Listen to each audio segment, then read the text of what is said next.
Muy buenas tardes, bienvenidos a todos, espero que se encuentren muy bien en este último día de la semana. Vamos a hablar de lo que es trastorno disocial, ¿sí? Que el mismo es un patrón de conducta continuado que se caracteriza más que nada por que el niño o el adolescente que lo padece rechaza y viola de forma repetitiva y persistente todo lo que serían normas sociales y los derechos básicos de otras personas, ¿sí? Siendo eso obviamente que un comportamiento inadecuado para su edad. Entonces, este trastorno de la conducta afecta más que nada a los niños, más a los niños que a las niñas, ¿sí? Y aparece a finales de la niñez o al comienzo de la adolescencia. Bien, el niño o el adolescente que lo padece tiene un comportamiento muy agresivo, lo demuestra mediante ataques a otras personas, ataques a animales, daño, violando la propiedad de terceras personas, incumpliendo por ahí gravemente lo que son las normas, realizando actos vandálicos o cometiendo ya actos fraudulentos o robos, ¿sí? Entre otras cosas. Ahora, los jóvenes que lo padecen carecen de empatía, son totalmente indiferentes para ellos lo que serían sentimientos, emociones y derechos de los demás, ¿sí? Entonces, es un trastorno que perjudica eh, asimismo otro aspecto, como por ejemplo las relaciones sociales, el rendimiento en la escuela y demás, ¿sí? Ahora, ¿cuáles son los síntomas? Primero que nada, para su diagnóstico, el comportamiento y los síntomas del menor deben ser suficientemente graves como para afectar a otros ámbitos de su vida, como son las relaciones sociales y el rendimiento académico, ¿sí? Como he mencionado, se define por un comportamiento muy agresivo y vamos a señalar algunos de los principales síntomas, ¿sí? Que se pueden manifestar.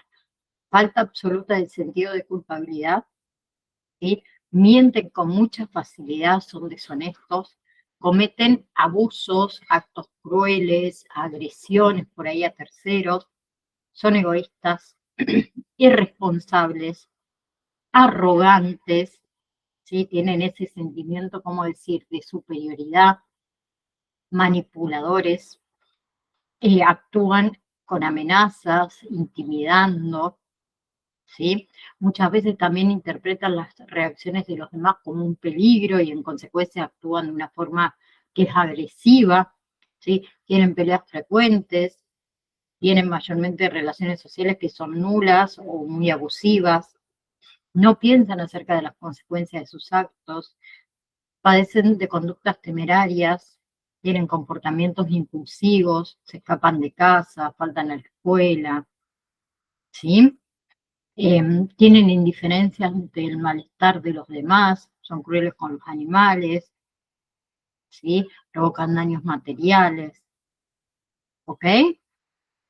Ahora, puede ser que el individuo también pueda sufrir otro tipo de trastorno como es la depresión, hiperactividad, déficit de atención, trastorno del aprendizaje, ¿sí? Ahora, si hablamos de las causas, tenemos los factores sociales y psicológicos, más que nada aquellos niños que han crecido en hogares donde los problemas de marginidad y de conducta existen, son frecuentes, que es muy probable que desarrollen este tipo de trastorno. Otro de los motivos que puede dar lugar al trastorno disocial está relacionado con el tipo de educación que reciben desde pequeños. Si el niño o el adolescente ha sido educado de una forma autoritaria, con castigos muy severos, cuando se porta mal, ¿sí? O todo lo contrario, si sus padres han sido muy permisivos de una forma bastante excesiva y ha pasado por alto los padres y sus comportamientos inadecuados y rebeldes. Eso también favorece este tipo de trastorno. Después tenemos los factores biológicos, factores genéticos, ¿sí? Que son también una de las causas que motivan, vamos a decir, el desarrollo del trastorno disocial. La falta de responsabilidad, la honestidad, la madurez, la empatía son motivos de factores biológicos propios de su biología y de su genética, ¿sí? Los cuales se puede explicar la aparición de este trastorno. Y otra de las causas que responde a este problema es la desinhibición, que tiene relación con el desarrollo de lo que es el lóbulo frontal, que es uno de los 4 lóbulos que componen la corteza cerebral, que es el responsable de todo lo que son los procesos cognitivos, que quiero decir, se encarga de lo que es planificar, elegir y tomar las decisiones conscientes y voluntarias relacionadas con la conducta y relacionadas con las consecuencias. ¿Bien? Obviamente que para el diagnóstico y demás se van a basar, en lo que es una evaluación clínica de los síntomas, de los comportamientos, la recopilación de información de múltiples fuentes, ya sea padres, ya sea, ahí está, quería ver si se estaba grabando, ya sea de los padres, maestros, cualquier otro profesional, ¿sí? Y el tratamiento mayormente implica combinaciones de intervenciones psicológicas, conductuales, familiares, también se puede incluir la terapia cognitivo-conductual, la terapia familiar, el entrenamiento en habilidades sociales, el manejo de la conducta, y en algunos casos se considera el tema de la medicación, como los estabilizadores del estado de ánimo o los antipsicóticos, más que nada para controlar esos síntomas graves o ese comportamiento agresivo, ¿sí? Los estabilizadores del estado de ánimo, ¿sí? Como el litio, como el ácido valproico, útiles para controlar la irritabilidad, la agresividad, los cambios de humor, ¿sí? Los antipsicóticos, por ejemplo, risperidona o lanzapina, que son los antipsicóticos atípicos, pueden ser bastante efectivos también para reducir el tema de la agresividad, la explosividad por ahí emocional. Y después tenemos los ISRS, que son los inhibidores selectivos de la recaptación de serotonina, como es la sertralina, la fluoxetina, que son también útiles con esos síntomas de depresión, de ansiedad, trastorno de control de impulsos. ¿Bien? Bien. Ahora, perdón, el papel del acompañante terapéutico en este caso, que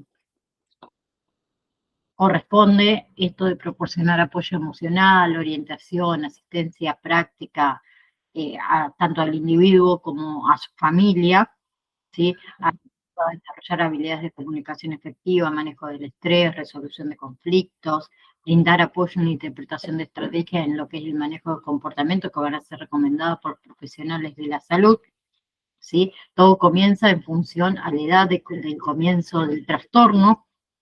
Tenemos de tipo de inicio infantil, que inicia por lo menos una de las características del trastorno antes de los 10 años. Tenemos el tipo de inicio adolescente, que inicia esta característica después de los 10 años. Y también tenemos diferentes niveles de gravedad, leve, moderado y severo. Leve, hablamos de pocos problemas de conducta, ¿sí? Donde presentan requisitos mínimos para ser diagnosticados y los daños que causan son relativamente pequeños, una mentira, una escapada escolar, ¿sí? O permanecer más tiempo en un lugar del permitido. Luego tenemos el moderado, que acá el comportamiento y el efecto sobre los demás es de leve a severo, hay hurtos, hay daños físicos a las víctimas, y el severo, que ahí ya tiene múltiples problemas de conducta que causan daño de consideración a otros. Podemos hablar de sexo forzado, de crueldad física, el uso de arma, el robo con fuerza, el robo con violencia, ¿sí? Bien, les comparto el videito de lo que es el trastorno disocial.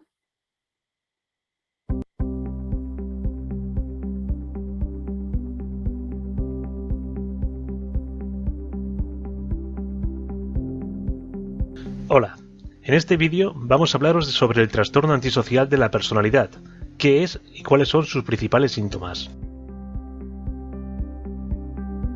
El trastorno antisocial de la personalidad se caracteriza por un patrón de larga duración de abuso de los derechos de otras personas, manipulación y conductas delictivas en general. Se diagnostica a partir de los 18 años, pero se estima que muchos de los síntomas se desarrollan en edades anteriores. Cuando se detecta sintomatología similar antes de los 15 años, aunque normalmente no sea de forma tan acentuada, entonces estaremos hablando del trastorno disocial de la personalidad. Una persona con trastorno antisocial de la personalidad a menudo siente poca o ninguna empatía hacia los otros y no ve problema alguno en transgredir la ley para su propio beneficio. Son individuos que tienden a mostrarse insensibles, cínicos y despectivos hacia los sentimientos, derechos y sufrimiento de los demás. Pueden tener una autovaloración inflada y arrogante. Por ejemplo, sienten que el trabajo es algo que no se encuentra a su altura. Carecen de una preocupación realista acerca de sus problemas actuales o sobre su futuro, y suelen ser excesivamente obstinados, seguros de sí mismos e incluso engreídos. Son superficiales, volubles y al hablar utilizan habitualmente la jerga verbal para impresionar a quien no está familiarizado con sus hábitos. El trastorno antisocial de la personalidad es un 70% más frecuente en hombres que en mujeres, y la tasa de prevalencia se encuentra entre un 0,2 y un 3,3% de la población general. Por suerte, al igual que la mayoría de los trastornos de la personalidad, el trastorno antisocial a menudo disminuye de intensidad con la edad. La gran mayoría de personas con trastorno antisocial de la personalidad no buscan tratamiento. Este es un rasgo muy común en las personas con trastornos de la personalidad, que por lo general no buscan ayuda hasta que la enfermedad comienza a interferir de manera significativa su vida y la de sus allegados. Esto suele ocurrir cuando sus recursos de afrontamiento ya no pueden hacer frente a los distintos eventos conflictivos de la vida. En cuanto a las causas del trastorno, los investigadores de hoy no saben qué causa el trastorno de personalidad antisocial. Hay muchas teorías sobre las posibles causas. La mayoría de los profesionales está de acuerdo con un modelo biopsicosocial de la causalidad, es decir, las causas son probablemente debidas a factores biológicos, sociales, por ejemplo, cómo una persona interactúa en su desarrollo temprano con su familia, amigos y otros niños, y psicológicos, factores de la personalidad y el temperamento del individuo moldeados por su entorno. Esto sugiere que un solo factor no es responsable, más bien es la naturaleza compleja y probablemente entrelazada de los tres factores los que desencadenan este trastorno. Como ya hemos dicho, las personas con trastorno de personalidad antisocial no admiten que tengan un problema, y mucho menos que necesiten ayuda ni tratamiento. Por este motivo, es imprescindible que exista un estímulo externo lo suficientemente fuerte o importante que les ayude a aceptar dicha condición. Esto puede venir de la propia familia o incluso de la justicia, que le ordene tomar tratamiento. No es extraño que este trastorno se agrave debido al consumo de drogas, algo relativamente habitual en estos individuos. Por este motivo, en muchas ocasiones la terapia debe abordar ambos problemas.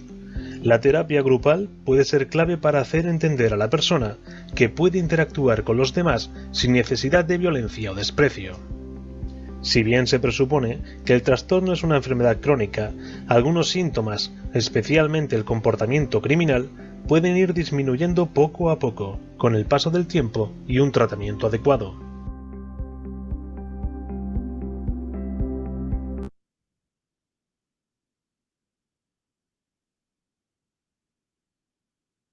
Hablando con el micrófono apagado.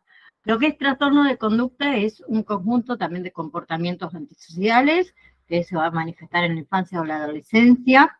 El trastorno mental hace referencia a una variedad en realidad de problemas conductuales y emocionales. Un niño o un adulto joven puede mostrar patrones de conducta perturbadores, violentos, dificultad para seguir las reglas. Muchas veces también va acompañado de otros trastornos mentales, trastorno por déficit de atención e hiperactividad, trastorno del estrés postraumático, trastorno bipolar y demás. Ahora, es cierto que el trastorno de conducta puede manifestarse de diferente manera en niños y en niñas, ¿sí? Por más que compartan por ahí síntomas comunes. Por ejemplo, todo lo que es expresión de la agresión, y en general los niños tienden a manifestar agresión de manera más física, como peleas, ¿sí? Físicas ya con otros niños, daño a la propiedad. Por otro lado, las niñas pueden mostrar más agresividad verbal o relacional, chismes, exclusión social, manipulación emocional. Con respecto a la reacción a la autoridad, los niños pueden ser propensos a desafiar directamente a la autoridad o desobedecer las reglas o mostrar comportamientos por ahí disruptivos en entornos escolares o sociales. En cambio, las niñas son más propensas a desafiar la autoridad, pero de una manera más sutil, ¿sí? Por ejemplo, ignorando las reglas o manipulando la situación para poder obtener lo que ellas quieren. Después tenemos todo lo que es comportamiento impulsivo, y acá tanto en niñas como en niños, ¿sí? El comportamiento impulsivo es común, ¿sí? Pero los niños pueden ser más propensos a actuar de manera impulsiva en situaciones que involucran riesgos físicos, mientras que las niñas pueden mostrar impulsividad, en este caso, en áreas relacionadas con las relaciones interpersonales o lo que es el control emocional. Relaciones sociales, las niñas pueden tener dificultades para establecer y mantener relaciones sociales saludables, ¿sí? Por ahí pueden tener problemas para desarrollar esas amistades íntimas o poder mostrar comportamientos, mostrar comportamientos manipuladores o comportamientos de control, ¿sí? Ahora, hay algunos estudios que sugieren que las niñas con trastorno de conducta pueden tener una mejor respuesta al tratamiento en comparación con los niños, ¿sí? Obviamente que se necesita mucha más investigación para poder comprender completamente esas deficiencias y determinar el impacto en el tratamiento y obviamente en el pronóstico a largo plazo, ¿sí? Ahora, ¿cuántos tipos de trastorno de conducta existen? 3 tipos diferentes de trastornos mentales que se van a clasificar por la edad en la que empiezan a aparecer los primeros síntomas. Tenemos comienzo de la infancia, que ocurren todas esas señales o empiezan a manifestarse antes de los 10 años, ¿sí? Inicio de la adolescencia, que ocurre en la adolescencia, y inicio no especificado cuando se desconoce en realidad la edad en la que se manifiesta el trastorno de conducta, ¿sí? Entonces, ¿cuáles son los síntomas del trastorno de conducta? Lo vamos a dividir en 4 categorías. Comportamiento agresivo, lo que sería bullying, peleas, comportamientos destructivos, que hablamos de vandalismo, y conductas engañosas, esto de mentir, de allanar una propiedad, de robar, y el romper las reglas, ¿sí? Cuando hay ausentismo escolar, cuando hay huidas de casa. ¿Bien? Y otro signo de trastorno de conducta es el consumo de drogas y el alcohol, ¿sí? La iniciación también sexual a una edad muy temprana y la baja autoestima, ¿sí? Bien, ahora, causas, factores genéticos y ambientales. Factores genéticos se relacionan con el daño en el lóbulo frontal del cerebro, esa parte del cerebro, como yo les dije antes, que regula todo lo que es habilidades cognitivas importantes, como la resolución de problemas, la memoria, y también representa la personalidad.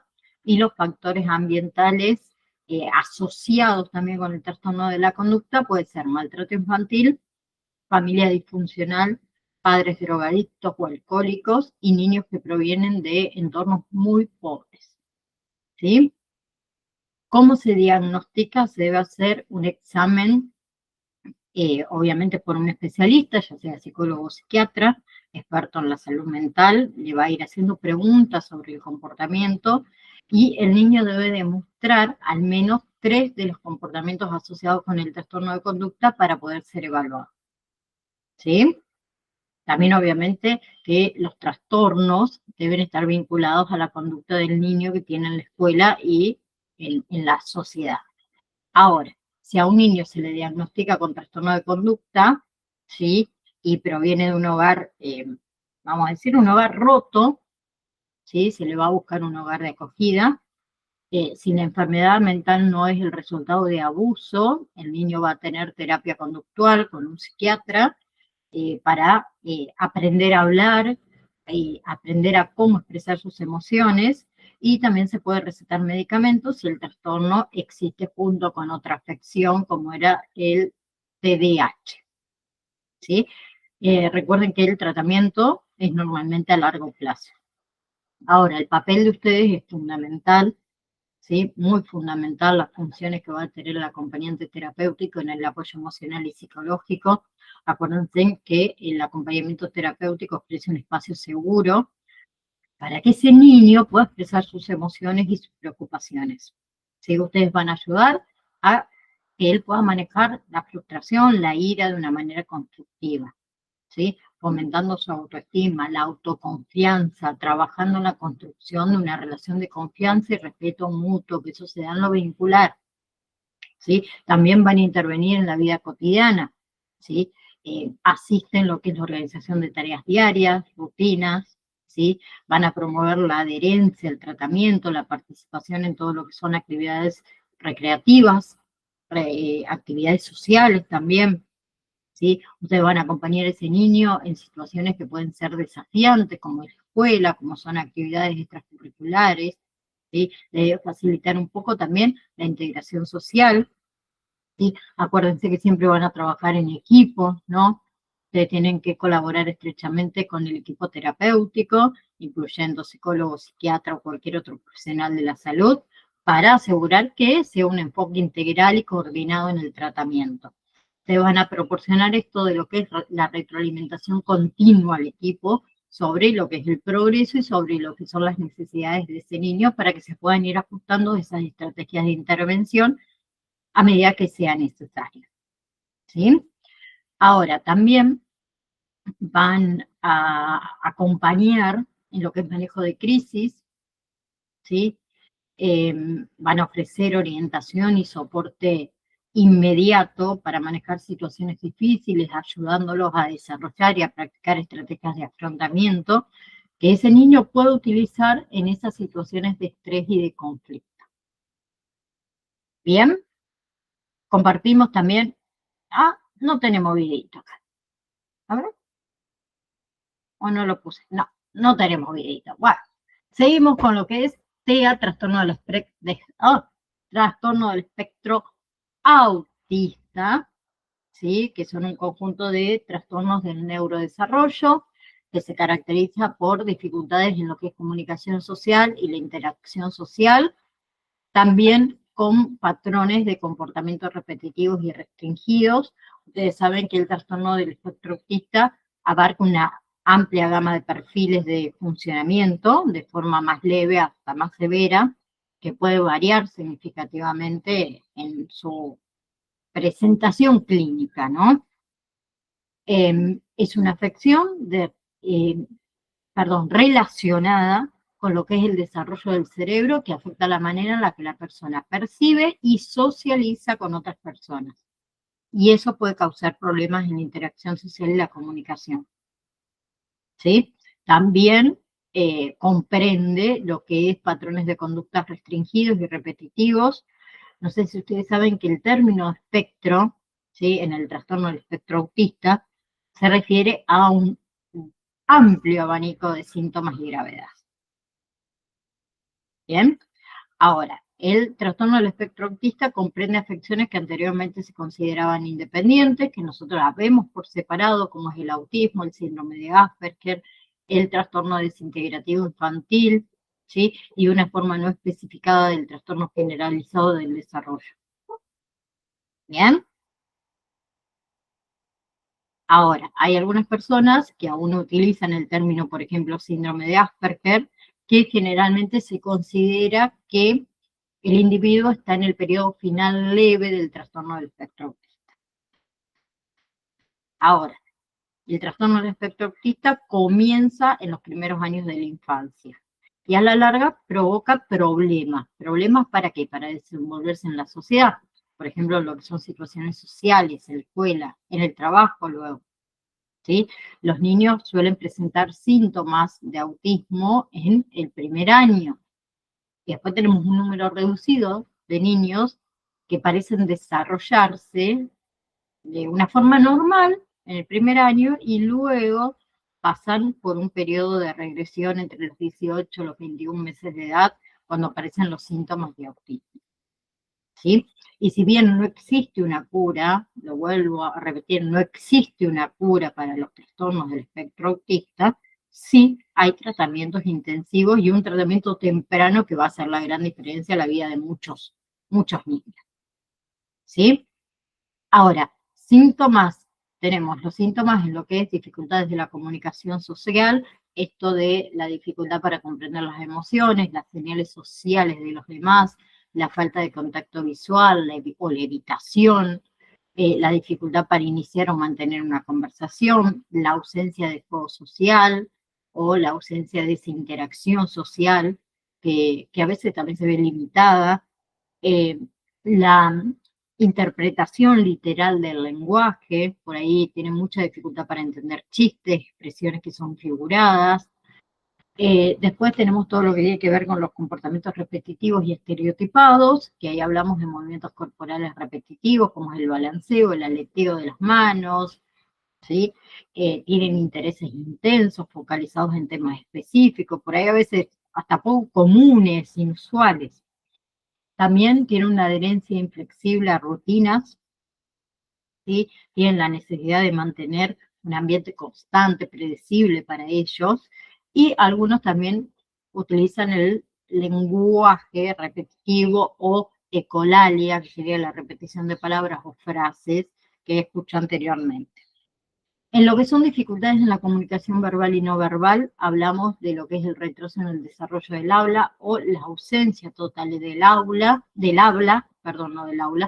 habla, también el uso limitado o inusual de todo lo que es lenguaje verbal, ¿sí? A veces hablan en un tono monótono, repiten palabras, frases, ¿sí? Sin ningún tipo por ahí de contexto. Tienen por ahí dificultades para comprender las señales no verbales, una expresión facial, un gesto, ¿sí? El lenguaje corporal. En lo que es intereses restringidos y comportamientos repetitivos, hablamos de lo que era la adherencia inflexible en las rutinas o estos patrones de comportamiento por ahí específicos. Pueden tener obsesión con ciertos temas o ciertas actividades, tienen una resistencia muy fuerte a lo que son los cambios, le cuesta mucho adaptarse a nuevas situaciones, suelen participar mucho en lo que son actividades repetitivas, estereotipadas.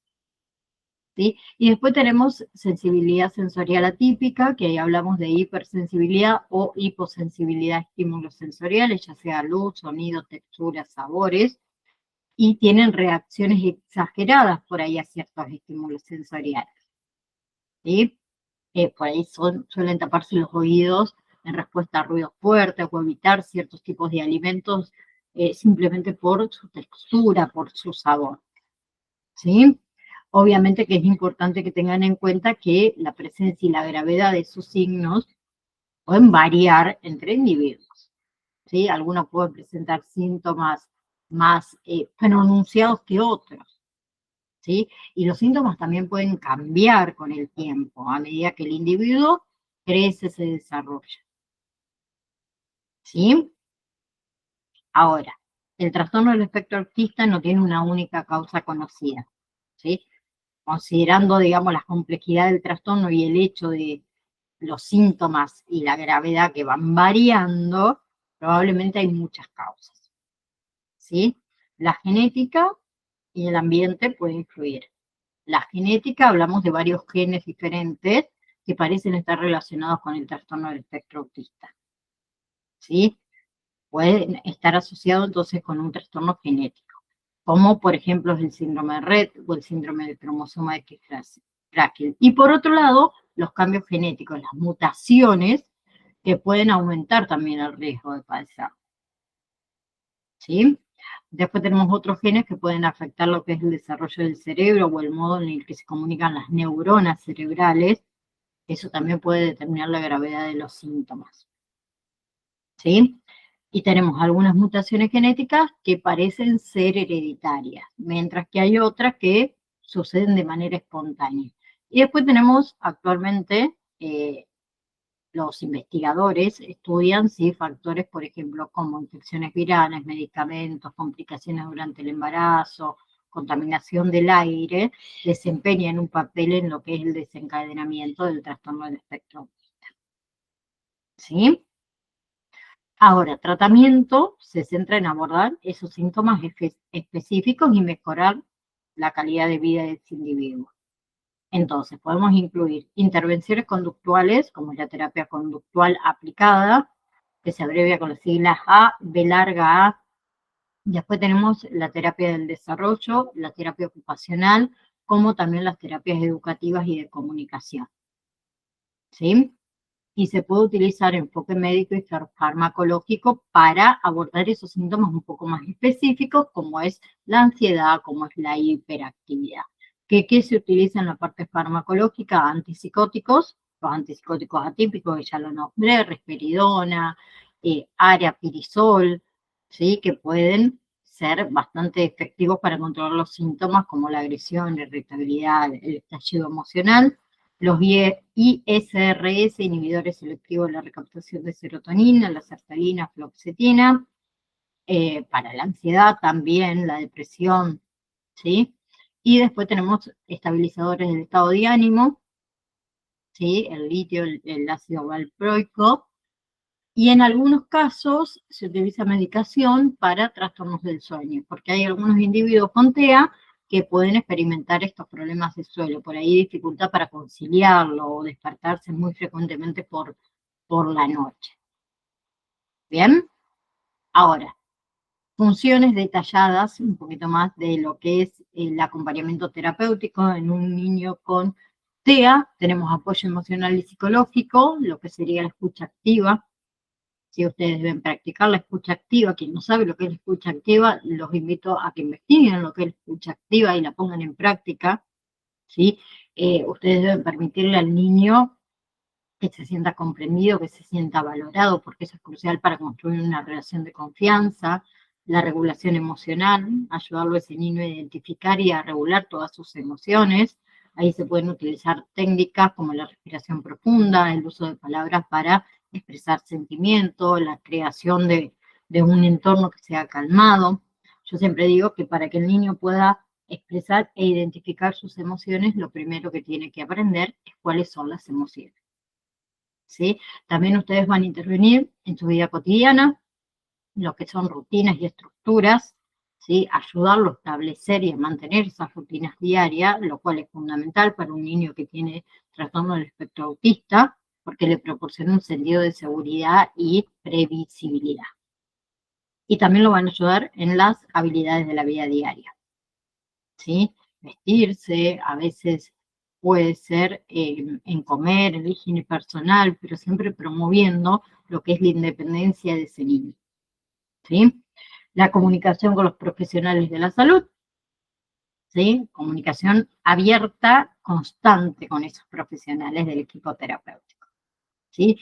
Hay que asegurarse de que todos estemos alineados a los objetivos y a las estrategias de intervención. Acuérdense siempre y no se me olviden de las reuniones de seguimiento. Ustedes deben participar de esas reuniones de seguimiento. Ahí se discuten el progreso de ese niño. Se ajusta el plan de intervención según sea necesario, ¿sí?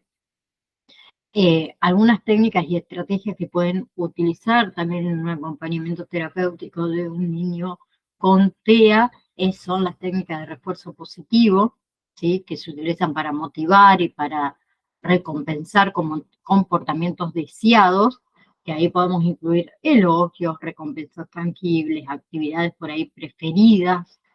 También modelado de comportamientos, ¿sí? El acompañante terapéutico modela comportamientos apropiados, mostrándole al niño cómo interactuar socialmente, cómo resolver problemas, cómo manejar emociones.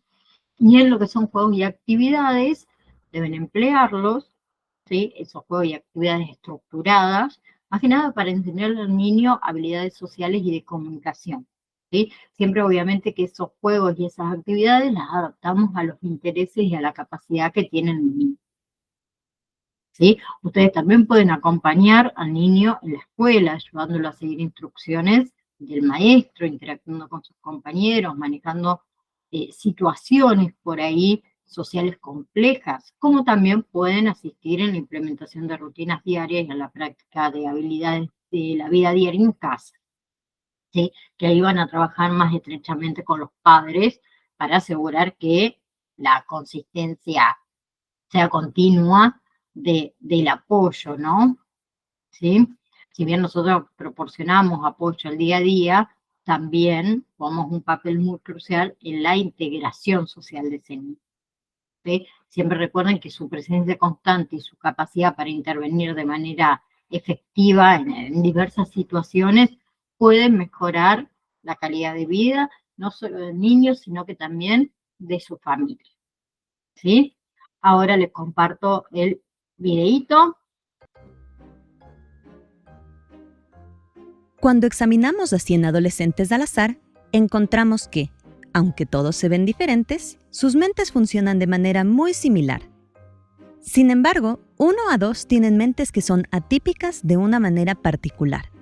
Podrían estar diagnosticados con autismo.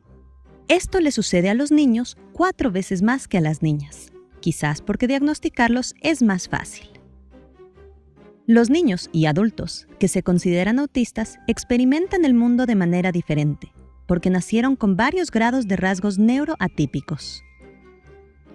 La mayoría de los niños autistas tienen sentidos más refinados y comparten un profundo deseo de traer lógica a su entorno. Algunos buscan comportamientos repetitivos que siguen patrones específicos, y muchos parecen ser asociales y evitan el contacto visual. El autismo no es una enfermedad, y por lo tanto, no se puede curar.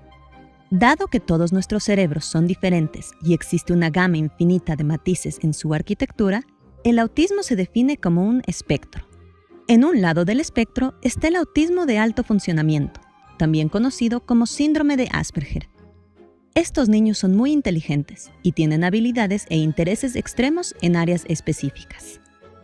En el medio están aquellos con inteligencia promedio y algunos problemas para aprender cosas nuevas en la escuela.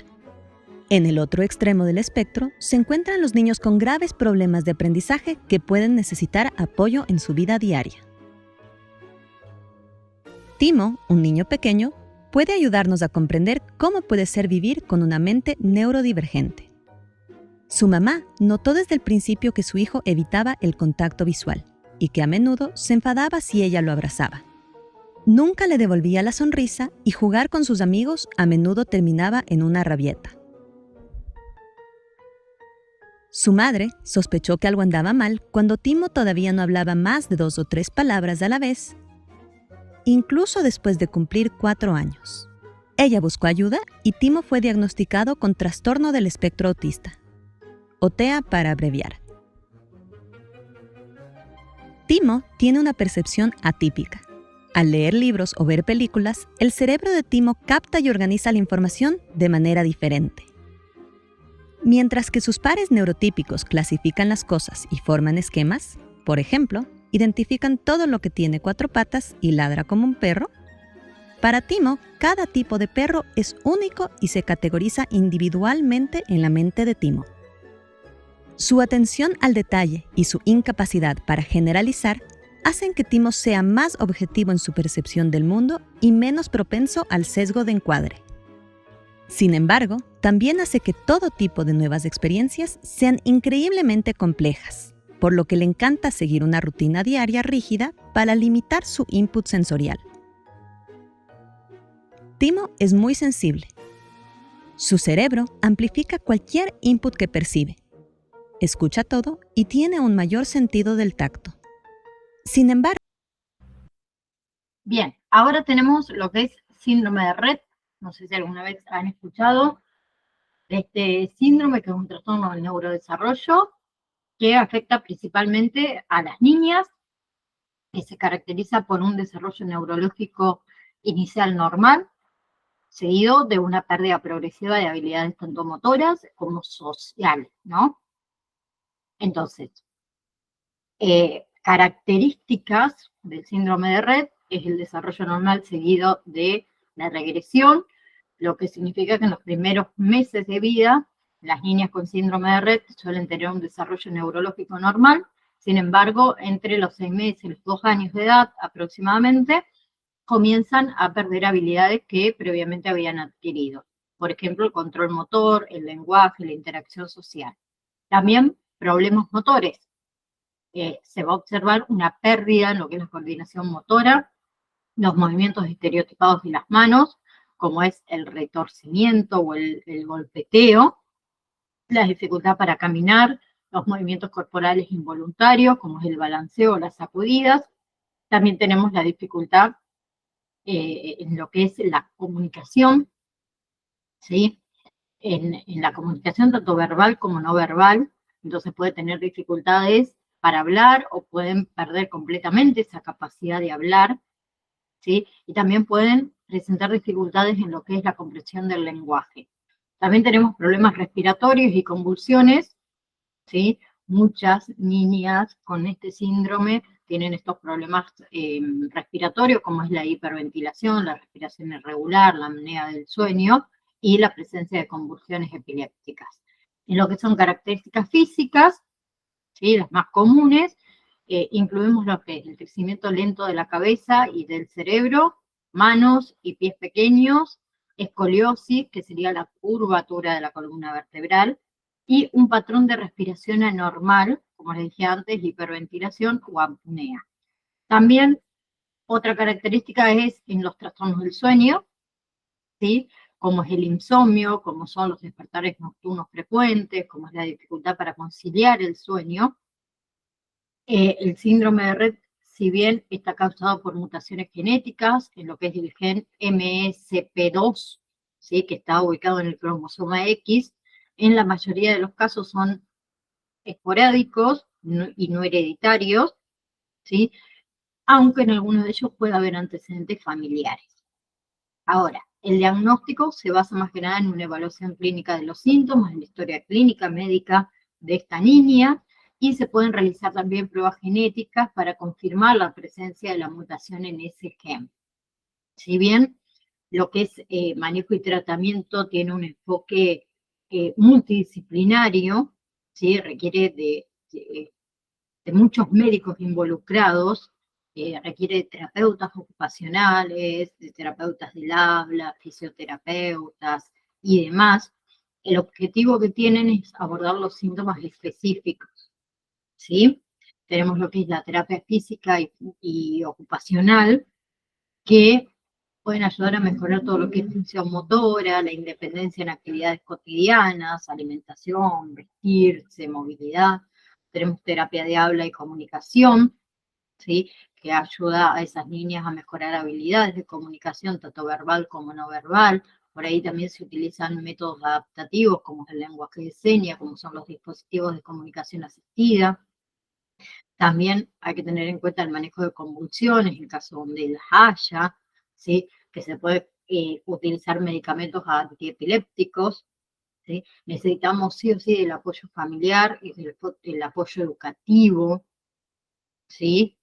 Esto de también nosotros poder brindar un poco de apoyo y de educación a la familia, a los cuidadores, para que puedan comprender realmente y manejar esos desafíos que son asociados con este síndrome, el síndrome de Rett, ¿sí? Para fomentar más que nada un ambiente que sea de cuidado, de apoyo emocional para esta niña afectada, ¿sí? Si bien el manejo del síndrome de Rett es muy complejo, varía según la necesidad individual, obviamente, de cada niña, el objetivo principal siempre va a ser, en todos los casos, mejorar la calidad de vida, proporcionar ese apoyo necesario para maximizar todo el potencial dentro de lo que son sus capacidades únicas, ¿sí?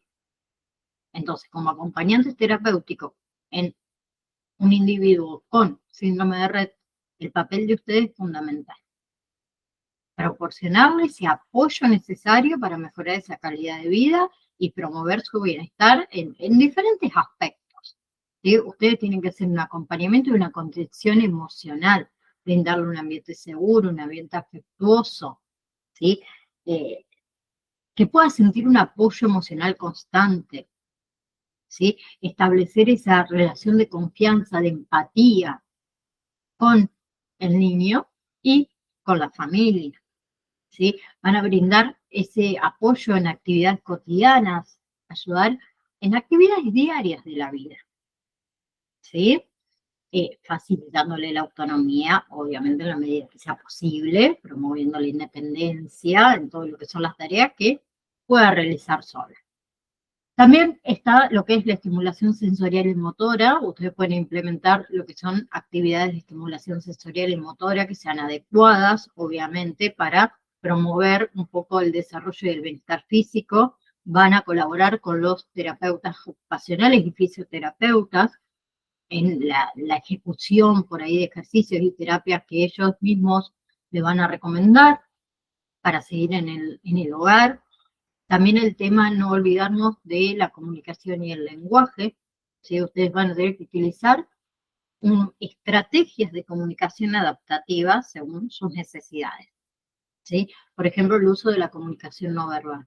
Por ejemplo, también los pictogramas, ¿sí? O después tenemos los dispositivos de comunicación asistida, pero siempre fomenten la comunicación afectiva y el entendimiento entre la niña y todo su entorno, ¿sí?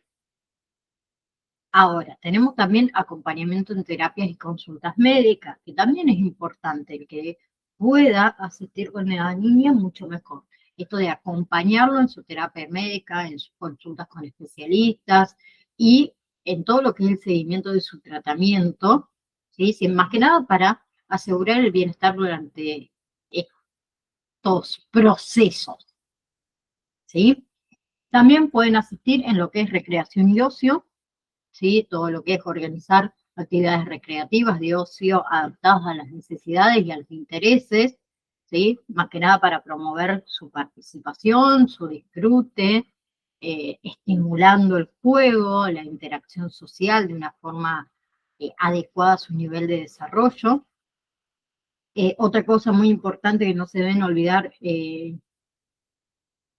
mientras trabajen el 100%, sea cual fuera la situación en la que se encuentre el niño o la niña, esto de mantener un registro detallado de las actividades realizadas, de los avances que observan o de cualquier incidencia relevante para poderlo informar al equipo de atención médica y al terapeuta, ¿sí? Y ustedes deben saber comunicar de manera efectiva, ¿sí? Tanto con los padres como con los profesionales involucrados en el cuidado de ese niño. Bien, también pueden asistir en lo que es educación y orientación a esa familia, ¿sí? En todo lo que es manejo de situaciones específicas y educar sobre lo que serían estrategias de cuidado, manejo de crisis, actividades en que pueda realizar y que ellos puedan favorecer todo lo que es el desarrollo del individuo que padece síndrome de Rett, ¿sí? Les dejo el videíto. El síndrome de Rett es un desorden del neurodesarrollo de base genética que afecta la gran mayoría de las veces al sexo femenino, aunque debido a los últimos avances genéticos se han descubierto casos en varones. Se estima que el síndrome de Rett afecta a unas 3.000 personas en España. Causa. La causa de este síndrome se encuentra en las mutaciones de los genes ligados al cromosoma X, genes maestros que regulan la actividad de muchos otros genes, apagándolos o encendiéndolos. Evolución. La enfermedad, que no es evidente en el momento del nacimiento, se desarrolla generalmente entre los 6 y los 18 meses. La evolución varía en cada caso, pero generalmente se manifiesta en la pérdida parcial o completa de las habilidades lingüísticas, problemas motores, algunos afectados nunca llegan a caminar, y problemas de coordinación y disminución del contacto visual. La pérdida del uso funcional de las manos es seguida por movimientos repetitivos o estereotipias. Otros síntomas son dificultad para masticar, problemas digestivos, problemas de sueño, crecimiento retardado, crisis epilépticas, escoliosis severa, apnea e hiperventilación.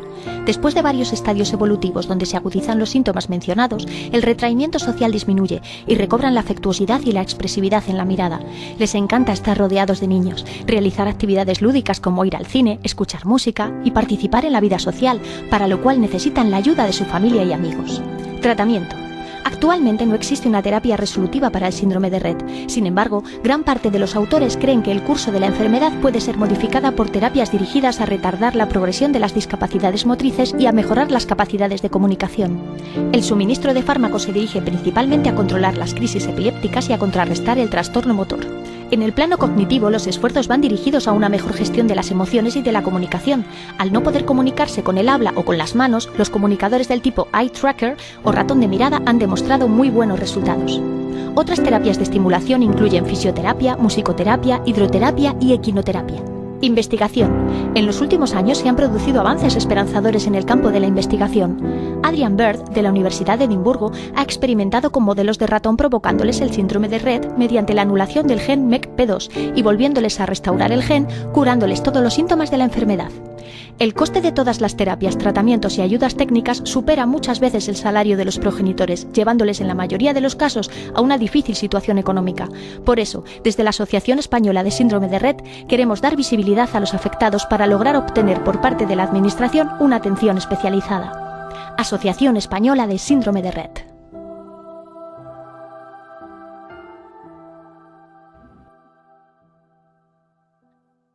Bien. Clase que viene vamos a comenzar con lo que es síndrome del cromosoma X frágil, ¿sí? Todavía nos quedan varios por charlar, ¿sí? Vamos a meterle un poquito de patas, como digo yo, para poder terminar. Ya nos queda muy poco para culminar y tenemos bastante para charlar, así que les mando un saludo enorme a cada uno de ustedes. Disfruten el fin de semana largo, lunes y martes, feriado de carnaval.